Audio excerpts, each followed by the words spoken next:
It's the biggest Saturday in UMass Boston hockey history. Already one title under the Beacons' belt. The men's team looking for the double. And what an exciting game we have in front of us. Strength versus strength. The number 4 scoring offense in the country. A power play that has been phenomenal all season long against the number 1 goalie in the conference, potentially in the country, and the number 2 scoring defense. My name is Seth Orensky, joined by Matt Meisenbacher. And Matt, already it's a completely different game than any game we've ever seen before here at the Beacons Ice Arena. Stanipas skating with speed, has a player flashing towards the net in Colucci. Stanipas still with it behind the net, tries to leave it for a Beacon, but there's nobody there. Bishop lines up, hard shot, score! Tyler Bishop for the second consecutive season scores a goal against Norwich in the Beacons barn. Shot there for Faust, luckily missed the net entirely. Fourth line right back out there, perfect pass from Gannon. Lindsay has finger the chance, backhand shot gets denied by the stick. What a save by Kyle Shapiro. SD gives it up, controlled by Finger, centering feet for Gannon. He flips it too high. That could have easily been number 5. Appion gives the Beacons a 1-0 lead. Nice job by Embry to feed Carlos. Carlos from the slot, shot, score! Pajaka never saw it, and the Beacons lead by 2. Yeah, this second line's the only line that doesn't have a goal today, but they've certainly created a couple of grade A chances. Colin Succi, a couple nice saves. DeAugustine right off the face-off, and the Beacons tack on a 5th. Controlled along the sideboards, back out top for Capion. Capion for Beauregard in the circle. Beauregard, shot, score, bar down. What a goal from the freshman. It's controlled by Larkin. Larkin behind the net, tries to feed Lemire. Broken back up. Larkin feeding Daly and a goal. The Beacons an early 1-0 lead as the top line strikes first. You saw Ed Sini during that last stoppage, the all-time winningest coach in not just St. Anselm history in 14 years, but also SUNY Potsdam. You know you're a talented coach when you have 2 program records, and he's closing in on win number 400 personally, as there's a shot that's knocked down off the stick of Mark Meads. To the near side, controlled here by St. Anselm, as they've had a little bit of the better end of play here early on. It's the top line out there for St. A's. Meads, backhand feed out to the point. That's Joey Harrington. Near side, the shot bounce to save. Second effort by Meads. And now it's out the circle. Another chance. That one doesn't get through a sea of Beacons out in front. Gabe Chukrin credited with the stop. And it'll be slowed down and fast will play as St. Anselm will send 5 new skaters out there. Bishop all the way up for DeAugustine. DeAugustine flipping it forward. Almost finds Demchuk out there. A great defensive play by Nick Gorski as the sophomore broke up a great chance in front for Alex Demchuk. Controlling on the far side, that's Justin Longo. Longo loses it. Gorski trying to keep the puck in. Now he gets upended, and the Beacons will skate 2-on-3 with Demchuk leading the charge. Demchuk around a player, beautiful play, turns in the circle. Now he gets knocked down, and Demchuk back up to his skates as it's flipped out to center ice where Crawford will flip it right back in. Demchuk had to wait, loses a glove, and St. A's will have a moment of respite at their own goal line. Long stretch pass is broken up there by Gallagher. Gallagher once again has to wait for the Beacons to touch up. McGregor, the first player, chasing after it. To the near side, that's Brendan Kerrigan getting upended. The Beacons with it. McGregor trying to feed Thompson, but it comes out, and chasing this one will be Gabe Chukrin. Chukrin and Gallagher, 2 former Little Flyers out there for the moment together. Mike Thompson, who's missed the past couple games, back in there. As Thompson, played in about 10 games on the season, does have a goal. That one came against St. Anselm. Broken up there by Chukrin, just short of the Beacons' blue line. 3 players in there for the Beacons, 2 for St. Anselm. Coming away with it is Jeremy Finger. Finger back to Gallagher. Skates with it behind his own net. 13:03 to go here in the first period. We're even at zeros. And the season finale for both, regular season finale for both sides. Gannon, not a lot on that pass. Dangerous position, and fighting to keep control of that was Gallagher, as the Beacons looked a little lackadaisical in that effort. It's a bad spot for a turnover, Seth. Obviously, especially when the forwards are looking for a breakout pass there, you don't have a lot of support, and we're fortunate it didn't end up towards Faust.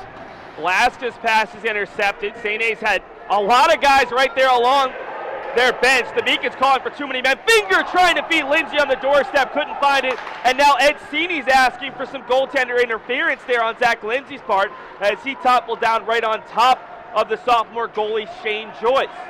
Would have liked to seen Figure recognize what hand Lindsay was. We'll go back to that play in a minute. It's controlled by Larkin. Larkin behind the net, tries to feed Lemire. Broken back up. Larkin feeding Daly and a goal! The Beacons an early 1-0 lead as the top line strikes first.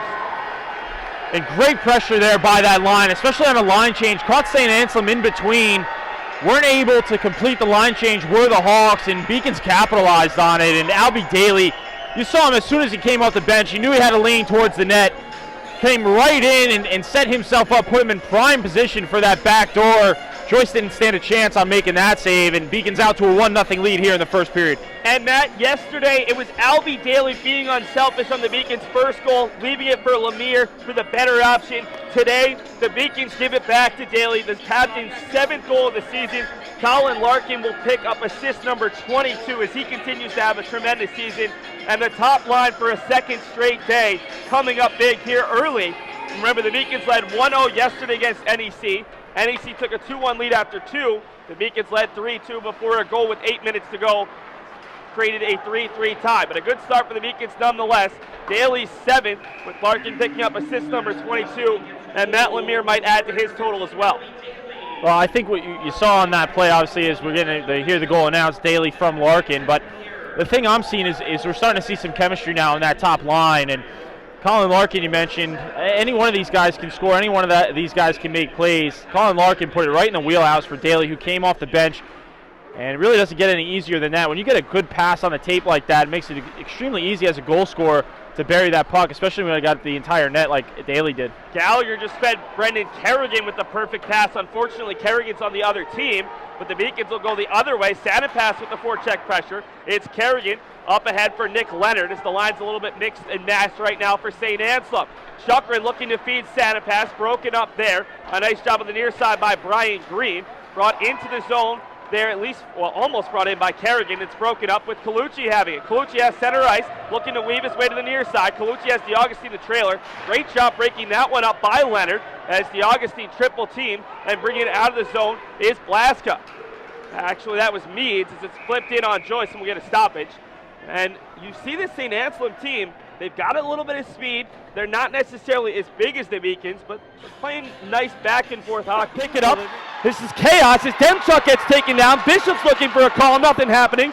And the Beacons' 2/3 liners, Demchuk and McGregor, will sandwich Phil Saviuk there, both going after the puck. The Beacons, the goal from Andrew Crawford at about 10:20 remaining, and then at 9:26, the goal given to Bobby Hall.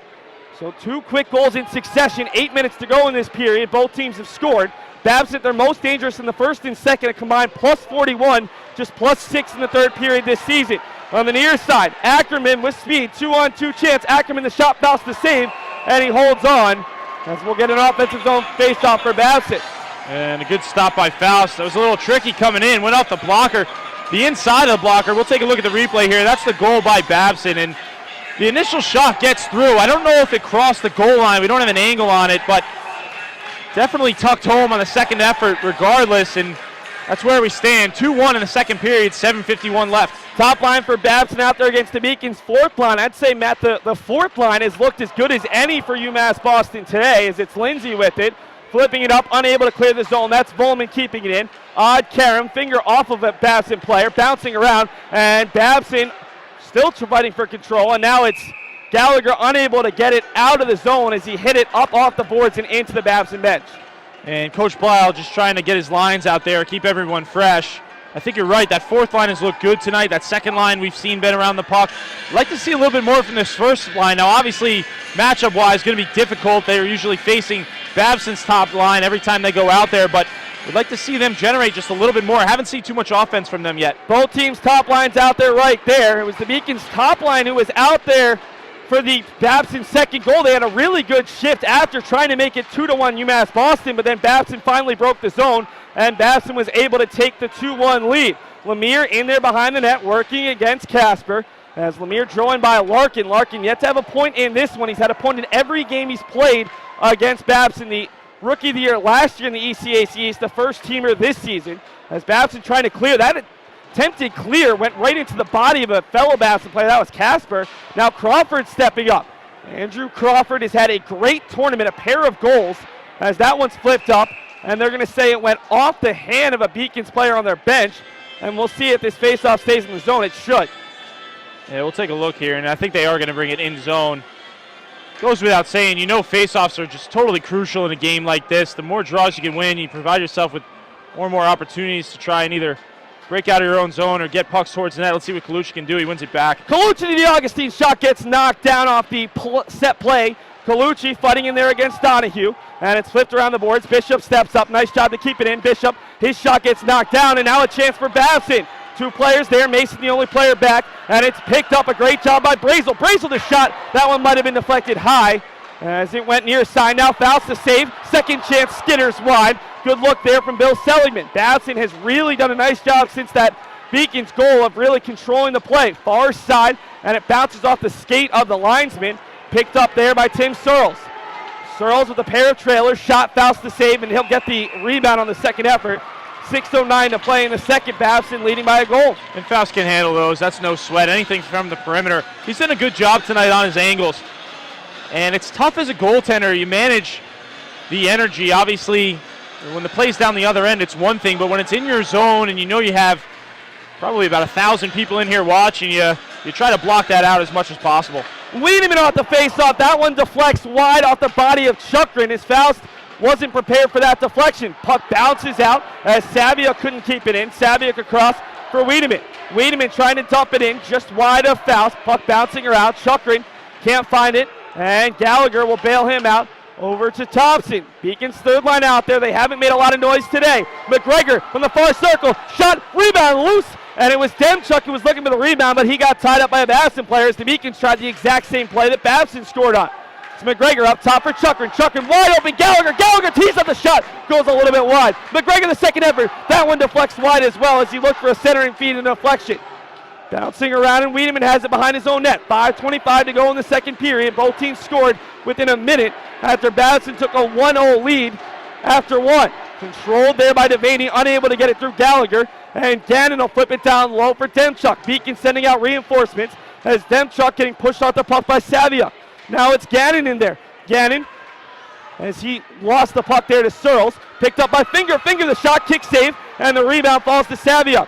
Babson does such a nice job with their defensemen of avoiding giving up those rebounds. And now it's in on Murray, and he'll give it up. And now we'll put it back down and cover it up off the flip in by Chukrin.